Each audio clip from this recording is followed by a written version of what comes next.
Welcome to a very full episode of Pop Culture Unboxing, the show where we take all of the latest topics in the world of pop culture and inject our hot off the spoon impressions and opinions straight to the veins of your brain for your enjoyment only.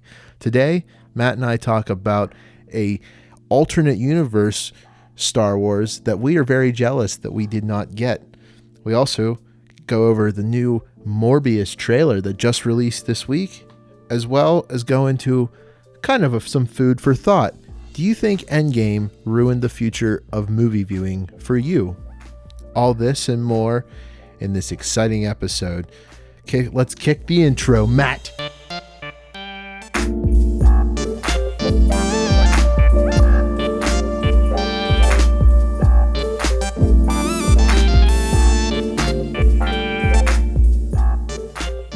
I thought that said thumbs up. It says this side up, but I thought it said thumbs up. It's fragile. Yeah, I'm excited about fragile things. Speaking of fragile things, Ryan. Hey, Matt. Hey, bud. How are you, buddy? Where are we? Who knows, dude? On the other side of illness. Because you can't see our faces, what you don't know. Are we in a room? Are we in a black void? I can turn off the light and make both things true. Ooh, spooky. That's spoopy. That is spooky. You know what else is spooky? Excuse me real quick while I move my mic a little closer to my face. You know what else is spooky, Ryan? What? The Star Wars that could have been. The chosen one? Yeah, welcome to Pop Culture Unboxing, people. We're going to jump right into this. Ryan. What? You told me you did not want me to read this article. I did. Can we just acknowledge the fact that Matt brought something to the table? I did. And I hope you're proud of me. The man who says he can't do any research did research. But sadly enough, did you tell you your phone did the research for you? It did. I got a notification saying, hey, you might like this article. And I did. Ryan, what was the last Star Wars movie? Solo? No, Rise of Skywalker. How do we feel about it? I mean, you hate it. I do. You're going to hate it. I watched it again. What if I told you it was actually called Star Wars Duel of the Fates? What? What? What? What did you say, Puppet Man? On December 16th, 2016, Colin Trevorrow, originally attached to direct the Star Wars Episode 9, wrote a draft for a script. Duel of the Fates is the song. Yes, it is. It's a working also title. The trailer song. It is for Rise of Skywalker. Now, and what is notable about 12/16/16 is it was 1 week before Carrie Fisher died. Oh, no way! So, like it would have came out, or when he wrote the script. Oh, when he wrote the script. So, obviously, this has more Leia in it than it could have. Like it could have possibly had. Mm-hmm. Would you have accepted CGI though? Like, would you? Yes, absolutely. You would have. They would have been able to do it fine. Okay. Here is your opening crawl. You hear that net. So to make this clear for listeners, I'm the biggest Star Wars fan that I think we know. Hold on. Close. I'm one of the biggest Star Wars fans we know. You get to be the big Marvel fan. Let me be the big Star Wars fan. All right, but and Lord of the Rings fan. Either way, Matt is gonna apparently found this gem, which yes, it is so good that he told me I can't listen to it because he wants to see my reaction. Yes, I to do. These better scenes. I don't know how you could top Rise of Skywalker. God, unless just not bring Palpatine. So you hear about this Star Wars Duel of the Fates, and you know what? You're one of those types, right? This is the royal you, not you specifically, Ryan. This is the hypothetical Ryan. Okay. This is the Ryan in that other universe? Yeah. Okay. You don't watch trailers. You want to see the movie in all its glory. The first frame of the movie you want to see is when you are sitting in the theater watching it. Okay. And so you do. And you see on the screen Star Wars Episode 9, Duel of the Fates. And here's the crawl that comes after it. All right, I'm picturing it in my mind. The iron grip of the First Order has spread to the farthest reaches of the galaxy. Only a few scattered planets remain unoccupied. What? Traitorous acts are punishable by death. Determined to suffocate a growing unrest. All right. I'm sorry. I'm sorry. Supreme Leader Kylo Ren Ooh. has silenced all communication between neighboring systems. Ooh. Led by General Leia Organa, the Resistance has planned a secret mission to prevent their annihilation and forge a path to freedom. ... Okay. Whoa. Actually, hang on a sec here. So, Yeah. Supreme. First of all, hearing the words Supreme Leader Kylo, I don't know why It was in the crawl for episode 9. I know, but I got goosebumps. I don't know why I like that so much. It opens now. All right. Okay, so Kylo shut down communication between planets. Between neighbor, yes. Okay. To stop the message of Luke Skywalker being spread. Okay. Now, let me know if you recognize this name. We open on Kuat Shipyards.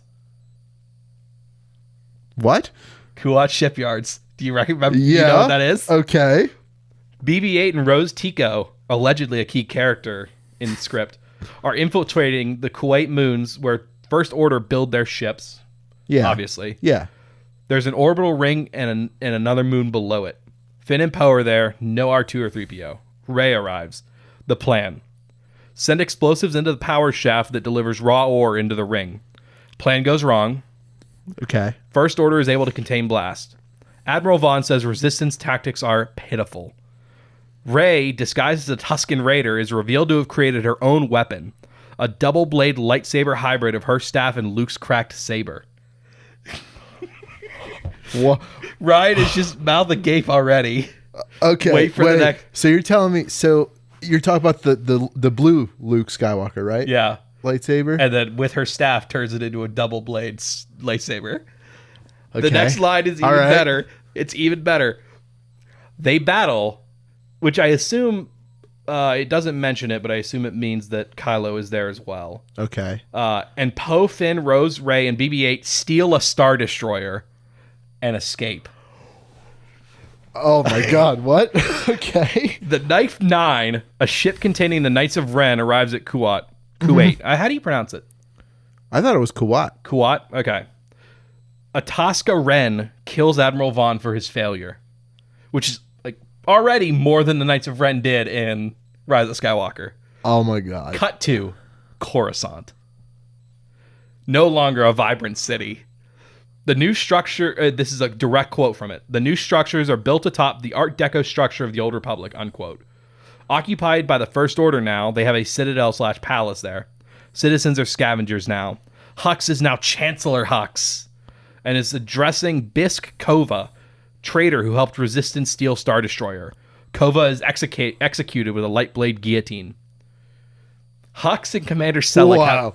A light blade guillotine? I imagine it's like the one they were going to use in Last Jedi. No, I already get it. I'm just like, what? Hux and Commander Selleck, I imagine Tom Selleck, Okay. have a meeting with several alien warlords, and then in parentheses, ode to a New Hope Imperial Council scene, like the one where Vader chokes out the dude. Yeah. First Order has allies. They are aware of Rey being the last Jedi. Council wants to know, where is Kylo Ren? He is missing. Hux only knows he has gone searching for something of great power. Cut to Mustafar. Oh no. Kylo Ren is alone except for a Darth Maul-esque droid, which I think is the little black probe droids that follow Darth Maul around. Yeah. So wait, is he going to Vader's castle? He has stubble indicating a search has been going for a long time. Ren is being haunted by Luke's Force ghost. Luke, quote, "This is where the dark path leads, an empty tomb." Kylo, retort, "Where did your path lead?" Luke is trying to convince him to go back to Leia. Kylo, quote, "I'm going to be more powerful than any Jedi, even you." Oh. In my Vader's God. temple, Kylo finds a Sith holocron, which reveals a hologram of Palpatine. Recording is for Vader. Palpatine has a contingency for Vader if Luke kills him being Palpatine. Vader is to take Luke to the Remnicor system to see Tor Valum, Master of Sith and Palpatine's teacher. Wait a minute. Okay, go on. After scanning Kylo, the holocron explodes and releases red lightning which burns Kylo, who screams. Cut to Resistance base on Korolov. Leia is introduced as she feels what's happening to Ben. Chewbacca and Lieutenant Connix, who I'm not sure who that is, tell Leia that the Kuwait team is back. They're shocked to see a Star Destroyer which has landed onto the planet. Funny moment with Rey using mind trick on First Order officers who were still on the ship. Stuff here about... Rey confesses to Finn that she feels like she can't live up to people's expectations. She's been having nightmares about Kylo Ren. Finn says, you have to shut him out. He can't change. It's too late. And Rey says, it's never too late to change. You taught me that, Finn. Resistance realizes that the Star Destroyer still has most of its weapons, tanks, TIEs, etc., only missing pieces in an army to use it. Rey researches the Jedi text from Ahch-To, discovers that under Coruscant Jedi Temple, there's a communication system. From the Old Republic, they can send a signal to 50 planets. They plan to use it to get allies. First Order can't stop it since it predates Imperial tech. Force Ghost Luke appears as Rey trains. Luke is pushing Rey to get stronger in the Force while he is pushing Kylo to let Ben out. Kylo goes back to Coruscant. Faces damage and Mandalorian armor is smelted and applied to his face. What? Oh my God. What? Confronts Hux and belittles him, saying he doesn't need titles. Rey to Luke as they train, quote, balance? The dark suffocates the light. Light extinguishes the dark over and over and over again. How is that balance in the Force? Luke, quote, I know that anger. My father had it too. Rey, quote, so says my master and his master before him, 1,000 masters so eager to tell us how to live. Rest of exchange between Rey and Luke is basically Rey trying to back away from being a Jedi.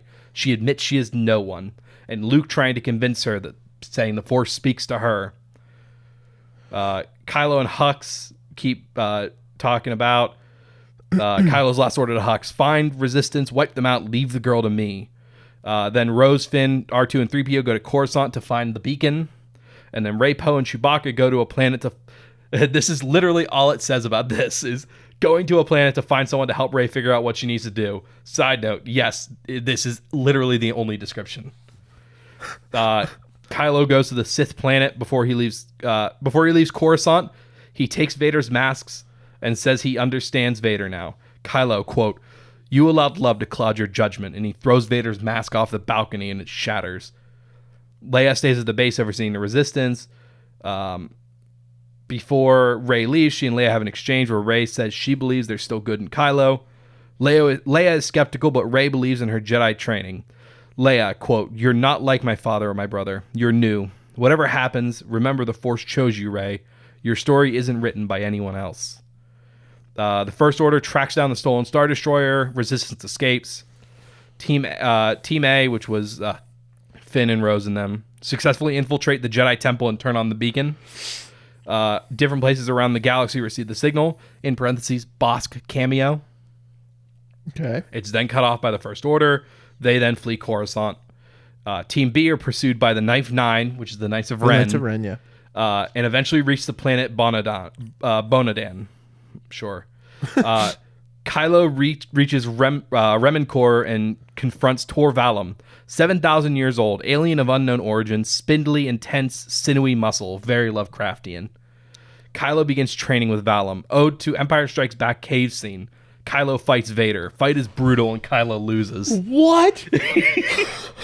On that Bonadan planet, Poe takes Rey to a seer who can pull information out of memories. The seer pulls a star chart out of Rey's mind with her from her visions with Kylo. Knights of Ren show up and fight Rey in a lightsaber battle. Ugh. She defeats them and Team B escapes. Oh my God. Both Rey and Kylo eventually get to Mortis. Okay. Leia asks Lando if he will organize the smugglers and fight the First Order. Rose is captured and tortured by the First Order but is able to escape. Finn, R2, and 3PO start a citizens' uprising on Coruscant around the First Order's citadel and palace. Leia brings her forces to Coruscant to battle the First Order. Massive space battle, ground battle, Return of the Jedi style. Okay. Chewie flies an X-Wing. Oh, okay. Okay. Rey and Kylo battle on Mortis using Force energy that can pull from They use the dyad to pull Force energy from each other. Okay. At some point, it's revealed that Kylo killed Rey's parents at the behest of Snoke. Towards the end, Luke, Obi-Wan, and Yoda appear as Force ghosts to save Ben, but are unsuccessful. Ben is extinguished. Well, okay, wait a minute. One final detail. Han Solo did appear in the script and does confront Kylo Ren. That's the Star Wars we could have gotten. Wait a minute. Okay, so we get Yoda, Obi-Wan, and Luke, Yes. and they try to save him, and then he just dies. And he is extinguished is the word. Wow. Yeah. That's the Star Wars we could have had. Rebels stealing a Star Destroyer. And A battle over Coruscant. a space battle over Coruscant. Dude, You were skeptical at first, weren't you? episode 3 started like that. Yeah. Like, Imagine that. Yeah. oh, that hurts. That's the Star Wars we Oh. could have had. You were really skeptical at first when I told you this. When you said it was better, I was like, okay. Well, it's Colin Trevorrow. That's the problem. Like, oh my God. yeah, right? It's not fair. Oh, I know. Do you think we could kill ourselves and we'll just like wake up in another universe? I want that universe of Star Wars. We need to talk to Rick and Morty. We need to Yeah. like, kill our that version of ourselves. No. The problem is we need to make Leia alive in that universe too. We need to make Carrie Fisher not die. Yeah, but there's a universe for everything. True. There's also a universe where this Star Wars exists and Leia survived. Yeah. Oh, whoops. Hopefully I didn't make it. Yeah. So I hope you all enjoyed that retelling. I tried to do some voices there, not really. But next week, we actually took it out of this week to fit this in. Tell them what they're gonna hear about next week when it comes to Star Wars. So information's come out by that time. By the next episode, you'll probably hear more information about it. But we've got leaks about the next Star Wars, like what the future Star Wars is going to be, and it looks like it's not going to be the Old Republic. It's going to be the High Republic. So that's like 6,000 or 600 years before 400. That's right, 400 years before the episode 1. Or no, is it 4 or 600? And we'll discuss it. We'll discuss it next week. Yeah, no, it's 400 years. But okay, yeah, I at first I was like, but.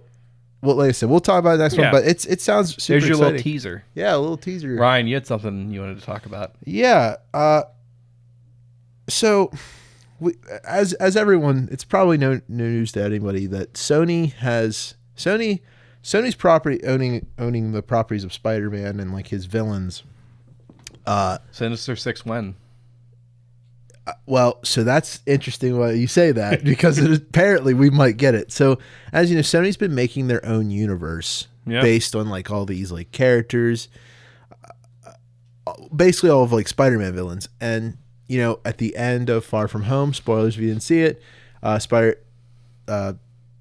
Beck dies, and Spider-Man gets revealed as Peter Parker to the world, which is why.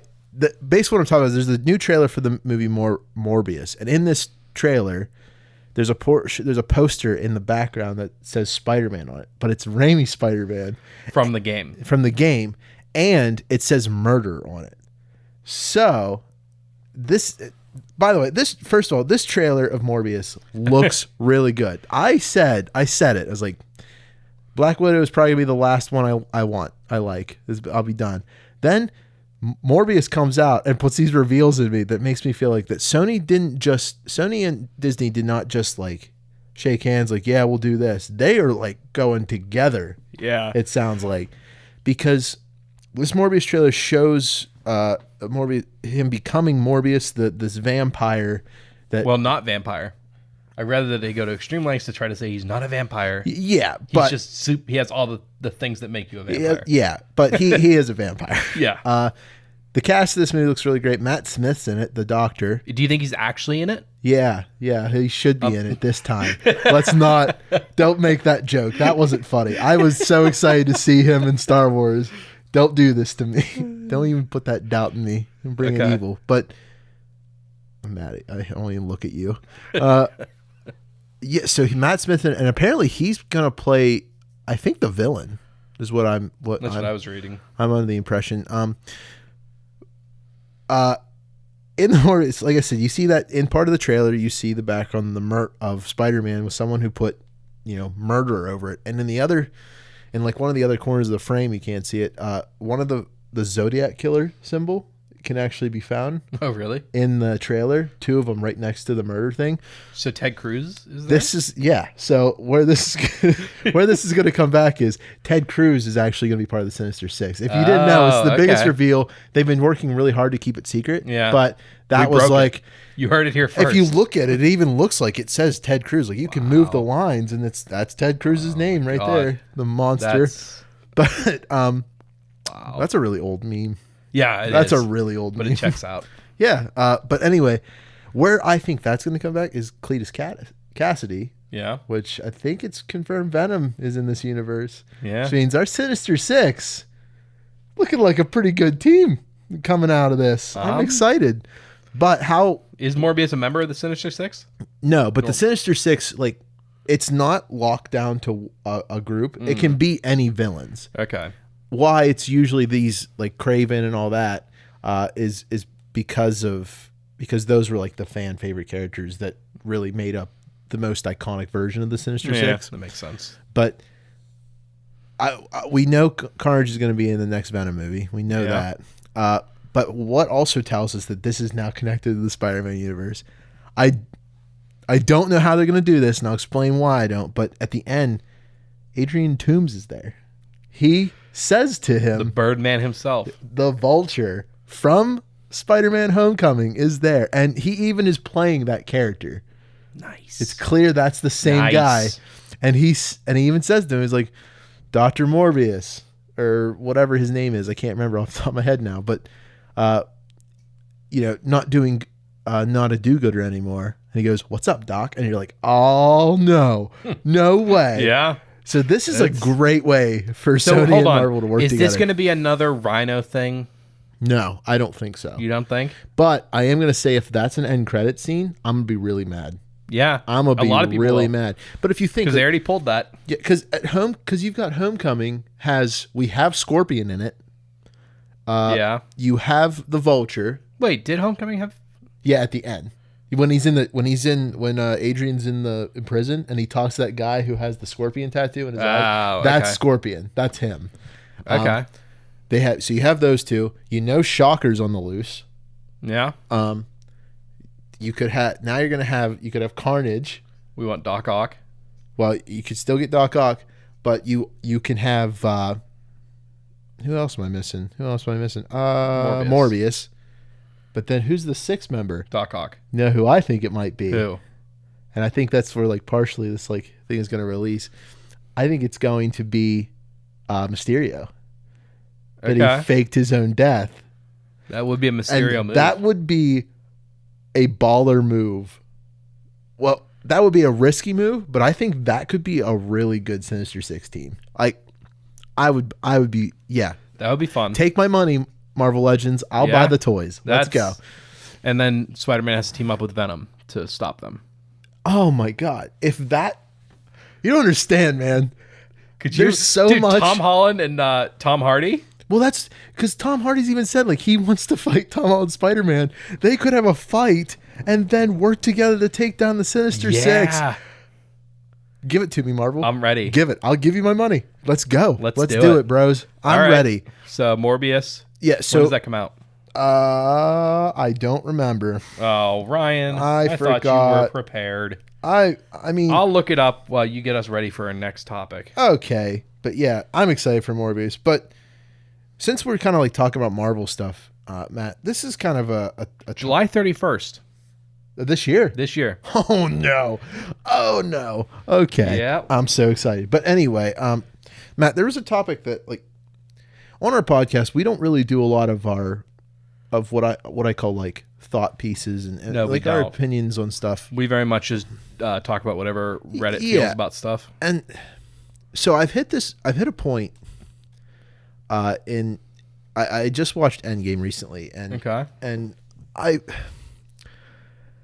I could be alone on this. You might not be in the same field with me, but do you think that Avengers Endgame has ruined cinema, the future for films for a viewer? Because if you look at Endgame is 10 years of a development process that panned out in probably better than anyone would have ever thought it would have worked out. And you get that amazing scene with all the Avengers working together to take down Thanos. And right now we know what the future of Marvel films, like a phase 4, I think is what we're in. There's nothing really planned. So where like the originals, they had like a plan to set up the heroes, build them out, and then have that big baddie. There's nothing really planned because we're getting a TV show about Hawkeye. Yeah. But it's him training another Hawkeye. I think it's his daughter. We're getting that. We're getting WandaVision, which is just alternate universes of Wanda and Vision together. Is that all it is? That's what it apparently seems to be. And I think that's how we're going to get into Doctor Strange and the Multiverse of Madness. Yeah. Then, like, you know, you got Spider-Man. We know he's in there. You know that we're getting a Guardians of the Galaxy and Thor, Love and Thunder. Yeah. But there's nothing really that feels like we're going to be able to get as big of a piece of Endgame, which then made me think more into realizing, like, I don't think I'll ever have another experience. And I think Star Wars really hit this hard with me. Star Wars could have been an Endgame with how, now hearing what it was, it could have been maybe closer. Yeah. But I feel like the whole ending of Rise of Skywalker with all the spaceships showing up, that should have been like an Endgame moment for me and you as Star Wars. I think it was supposed to be. And that's what I mean. Like, it's supposed to be, but it didn't feel like it. No, not at all. And then I realized, like, I'm trying to watch all these other films that are coming out now. Like, I just rewatched Joker, and it's still, I mean, there's still magic for film. I'm not saying I hate films now, but I feel like Endgame did something that really, like, changed how I look at films, and I don't know where to go. Like, I don't know how I'm going to go from here. I don't know what to be excited for. I don't feel the same excitement for films as I did. I don't know if it was... I mean, I think Endgame did that for Marvel films. But yeah, as action films go, Endgame was good. But as movies go, I mean, if you've watched it again recently, you must have noticed it is a very melodramatic movie. Yeah. It takes itself really seriously. Yeah. And that almost weighs it down after especially thinking about it more. Mm-hmm. Is that everyone is just so sad and it's so heavy and it feels like it's trying too hard to be that way. Yeah. It honestly, it didn't ruin movies for me. It's definitely going to make the next batch of Marvel movies harder to really appreciate because how can they build up to something like this again? Yeah. But taken individually, I see no reason for maybe it to I'm ruin. being a little bit harsh. It's just for me, like, there was just a magical feeling of walking out of that theater and like it's so hard to explain because I don't know why I feel so. I feel like I don't have as much of a love or connection to films. Like, I just watched The Irishman, right? Yeah, I need to watch that. I took time to watch it, and that film is pretty good. It's pretty good. Yeah, I've heard good things. But like at the end of it, I watched it. I was like, all right, I watched that, another movie. Where like when we finished like Endgame, or even Joker, I was like, man, I really need to see that again. That was great. I love it. Yeah. But right now, I don't have like. Well, I'm in a weird feeling, and I do partially blame this on Rise of Skywalker as well. Is like all of the films that I wanted to see be good, just do not like they don't hit the mark like Endgame did. And I think I don't know if it's just related to the fact that that's 10 years of my life that I put into these films, and that those films kind of created me because of my fandom for Marvel. Because I'm not ashamed to say it. Yeah, I was reading comics before Marvel movies, but really brought me into that universe was superhero films, Marvel's films, and even some of the Dark Knight movies. Yeah. And I don't know. It's just that those are your kind of movies. Yeah. I don't think you've never struck me as much of the art house type, which is what The Irishman is. Yeah. Like the kind of people that really like The Irishman are not typically the same people that are going to adore Endgame. Yeah. I get that feeling with art. I like art house films a lot. Mm-hmm. where, you know, a movie, you walk away feeling something. Like, I don't necessarily need it to be that hype from Endgame. Yeah, I mean, I could feed off the hatred, for example, I got from Rise of Skywalker. I'll remember walking out of that film because it's the same feeling I had when I saw Iron Man 3. I hated it. Oh, really? Oh, my God. Shane Black has stabbed me in the back so many times with that Predator. Yeah, I don't know. Actually, he stabbed me in the back specifically twice. I do like the art house types of films. I've never watched an art house types of film that I hated. But that you're not saying it. But I feel like. But you're not saying you've watched. That's the thing, is by saying that, you're also saying you haven't watched one you've loved. I mean, I guess that's true. Like that. Yeah. But that's the thing. Like, there's a lot of. I mean, that's right. There's a lot of them. I think it's just because you're right. Maybe these aren't those. That was my kind of film, but I wish that I could feel that way for all films, the way that I felt that after I watched Endgame. I mean, I want to feel. I don't think you go into the films exactly the same way I do. I go into the film, and again, it's not great since we do this where we review stuff, but I don't really go in with any sort of critical thing in mind. I go in to see if I have fun watching it, which is why I adore Pacific Rim. It's why I loved Godzilla King of Monsters. It's why I know I'm going to love Godzilla versus Kong. Yeah. It's because I know I'm going to have fun watching and I know those films I'm going to go into, and I'm going to go into a critical eye for it. That's the thing. And if you're going to go in like that, then you're going to have a harder time having those moments. I guess that's true. Childlike fun from movies. That's true. But that's the mindset I wish I could go into movies in it. But I put a lot of when I see something, I try to be more forgiving about certain things, but sometimes my brain just doesn't do that. It won't allow me to just sit back and take everything as in childish wonder, which I don't know if that makes me,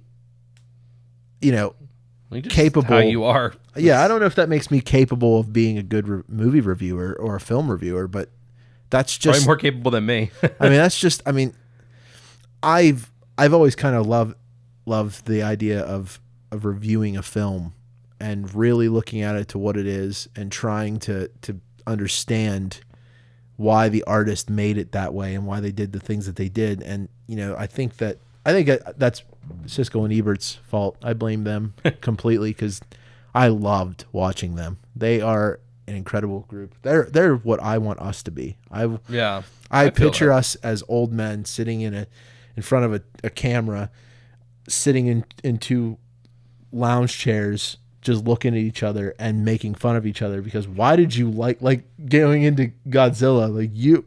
When we go into Godzilla, you're going to be sitting there loving it. I'm going to be trashing it, and then we're going to fight. That's what's going to happen. I'm ready. It's Lord of the Rings all over again. I hope you know that I'm going to riff through Sonic constantly. I hope, but Sonic is a different story though, because I don't expect Sonic to be good at all. So what are you looking forward to on that level of Sonic? Of hoping you're gonna love it this year.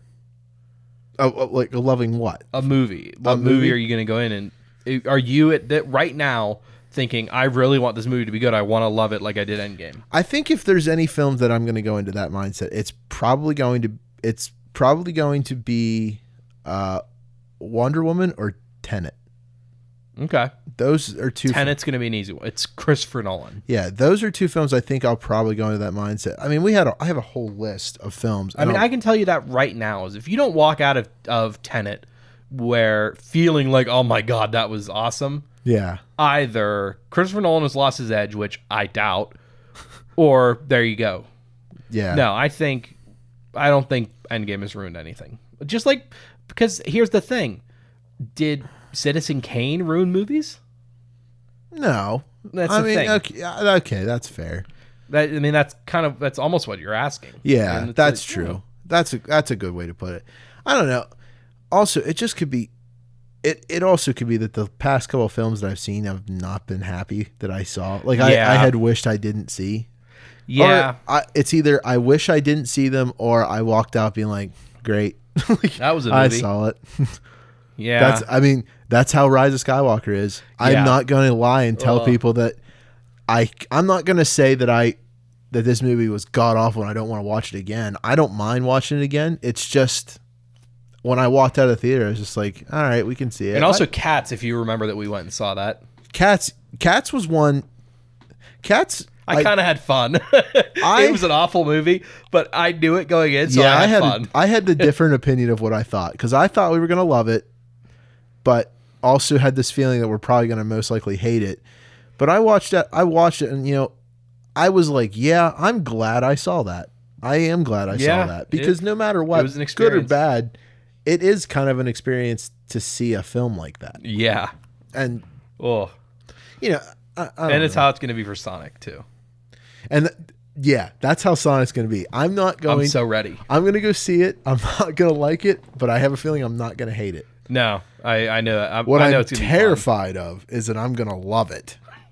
And I'm going to become I'm just going to let it happen. I'm going to become those people on the internet that they talk about. Ugh. Those Sonic fans. Speaking of those Sonic fans, if you want to have a fun subreddit to go to the r/Donut Steal. What? That's DONUTSTEEL.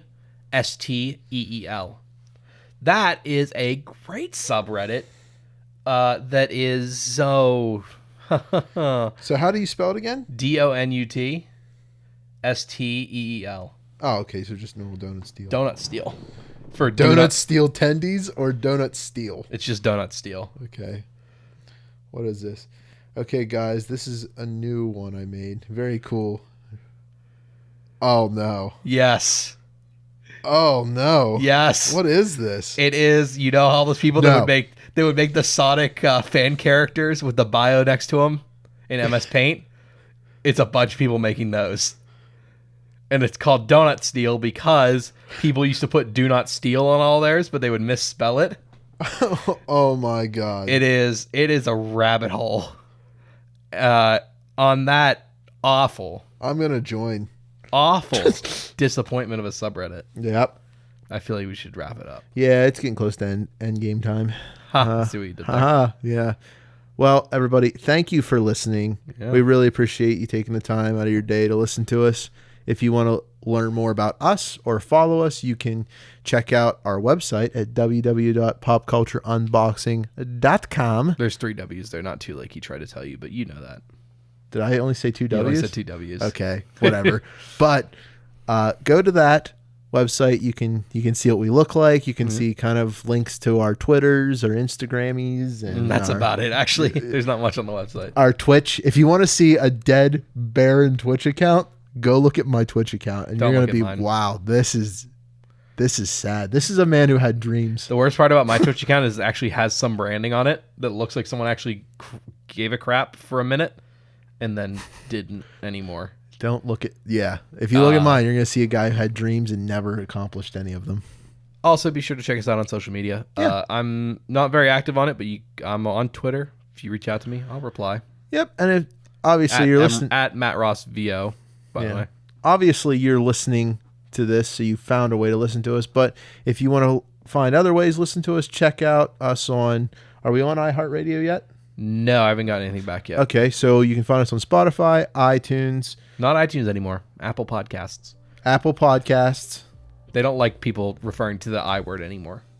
Apple Podcasts. For legal reasons, we won't be using that word from now on. Anywhere you can get podcasts. That's where you can find us. But you're probably just going to listen to us wherever you're listening to us now. Yeah, but again, thanks for listening. Yeah. Bye-bye, everybody. On the next one. Bye-bye.